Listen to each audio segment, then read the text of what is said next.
Welcome to 24 Hour Sports. Don't forget to like, comment, and subscribe. And I just want to talk about a couple things regarding the playoffs. I think the playoffs have came out hot. They started off great. We've seen a lot of good football with teams that we thought wouldn't be able to compete with the other teams, but everybody's giving their best shot. Like I said, playoff football is different, and we see these teams, they locking in. The focus is different. The game plan is a little different. We showing different looks. And I want to recap quickly the games that we've seen up to now. First, we're going to start off with San Francisco versus Seattle. I think that this game, it showed a lot of what we expected out of this game. For the Seattle Seahawks to beat the 49ers, everything had to be perfect. Geno had to be perfect. Kenneth Walker had to be perfect. The linebackers had to be perfect. The pass rush had to be perfect. Tariq Woolen. And up in the first half, we seen a close game. Everything was good according to the game plan. They played it smart, played it safe up into the first half. But once that defense locked in and the better team, the more talented team started to show why they are the number 2 seed playing the Seattle Seahawks, then the game started to get away from them. We seen Nick Bosa. We seen the pass rush, the DBs. Geno started to turn over the ball, fumbles, everything in between that. And that offense is locked in. Like I said, Brock Purdy is a serious threat. We have to stop saying, he has everything around him. I understand that he's in a good system to succeed, but we look at some of the throws. He's off platform. He's scrambling out of the pocket. He's making throws on the run. That's not just we gonna call the play, let these guys run, and you fire the ball. This is him using his talent to make plays and be efficient in that system, using those weapons. I think Christian McCaffrey had a good game, and we gotta say that's the best trader of the season. Looking at everything, looking back now, that has to be ranked as the best trade that happened during the trade deadline. Going over to the next game, we got Buffalo versus Miami. I think there's a lot of speculation. I don't like to get into speculation, saying with Tua, saying with Josh Allen, but let's look at it. The Miami Dolphins, their defense gave them every chance to win this game. You got a 4th and 1 with a chance to tie the game or take the lead, and you get a delay a game. That's kind of questionable to me. But I think overall, disregarding that, I think Mike McDaniel coached a fantastic game. Josh Allen and the Bills, it's time for them to start stepping up. I'm questionable about some of the things they're doing. John Brown, we seen the interception deep when Xavier Howard got the pick. I think that was a bit of miscommunication. But the other pick, a great defensive play. But we got to be more careful with the football. We got to stop turning over the ball. And the fumble, the strip fumble for a touchdown, which allowed them to get back into the game. Like I said, I think the defense came to play for Miami. Offensively, Skylar Thompson, that's a lot you asking out of a rookie to beat that Buffalo defense. But Tyreek Hill, Jalen Waddle, they dropped some passes, things they don't usually do. And just looking at that, I think what stood out to me, the Buffalo Bills, they had a run game. They ran the ball. Zaire Cook, Devin Singletary. How can they do that against the Cincinnati Bengals? We're going to talk more about that later on in the video, but that's interesting that I saw because throughout the year, they haven't been able to run the ball. And, like I said, for the Miami Dolphins, I think you up against a tough task, but your team fought. You should feel good going into the next season. You get guys healthy. What is your quarterback situation going to be? But I feel good coming out of this game. I think Buffalo has a lot to clean up, and I want to see that next week. Going into the Giants versus Vikings, I think both teams, this was the most complete game that I've seen.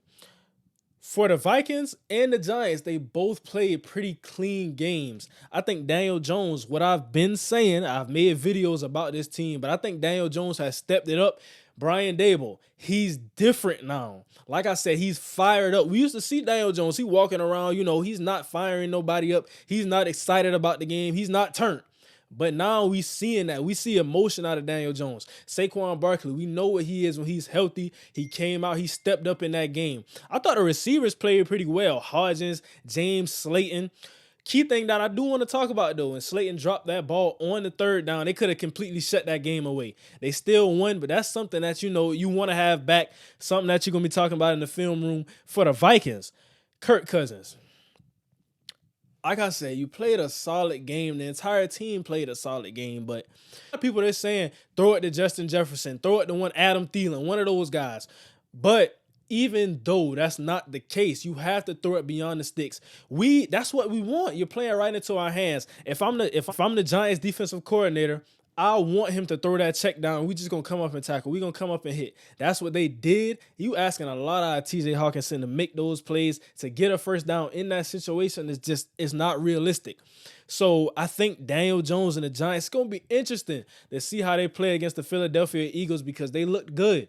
It was a clean game, no turnovers. That's been the theme of the turnaround for the Giants. We said Daniel Jones, he's not fumbling, he's not throwing picks. No fumbles, no picks from Daniel Jones. Another clean game.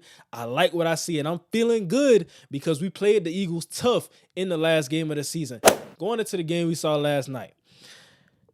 I'm not going to overreact. I'm not going to overreact like a lot of people are doing. This is a divisional game. This is the third time that these teams have played each other in the season. So, we know each other. We know what y'all like to run against a certain down the distance. We know what this look is. It's hard to disguise us. It's hard to confuse us. And I think both teams, we saw each other's game plans. We just had talent. It's all about execution in a game like that. And I thought Joe Burrow, they executed pretty well. I don't think they ran the ball enough to my liking. They never do. But he looked good in the pocket. They cleaned up the pass protection.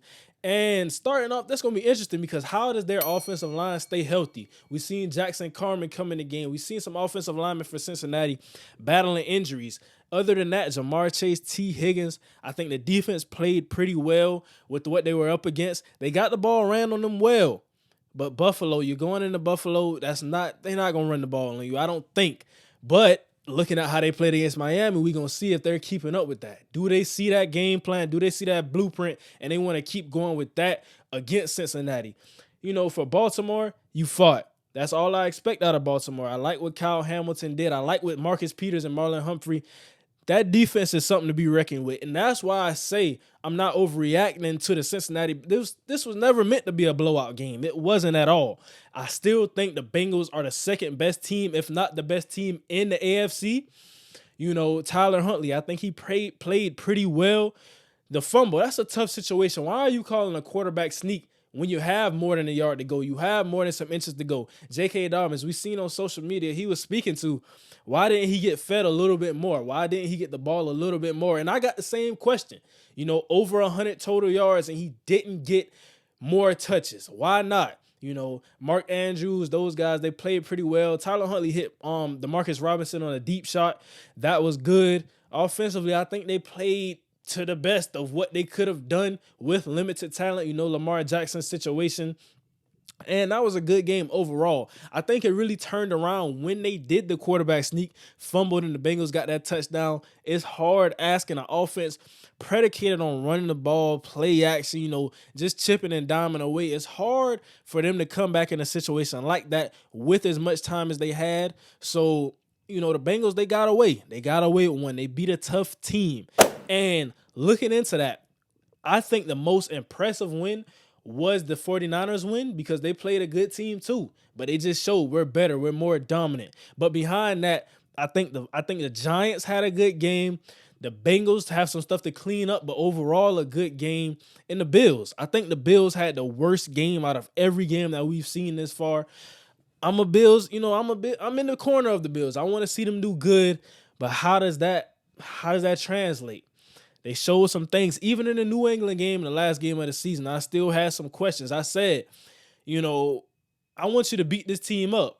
With Bill Belichick, Mac Jones, those guys struggling. They don't even have offensive play caller. So that's what I wanted to see, and I didn't see that. I seen New England have some hope in that game, showed some exposure of what the Bills aren't good at.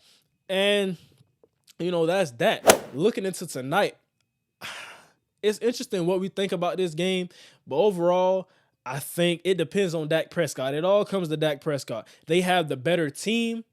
I don't think they have the better quarterback, and that's really what's important. If it's a tight game, I got to go with Tampa Bay. If not, I would see, Tampa Bay struggling offensively, getting back to their old routine, and then we see Dallas just pounce on them.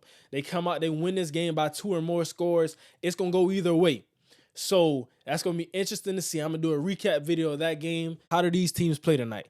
Is Tampa Bay, what we've seen against the Carolina Panthers, things to come?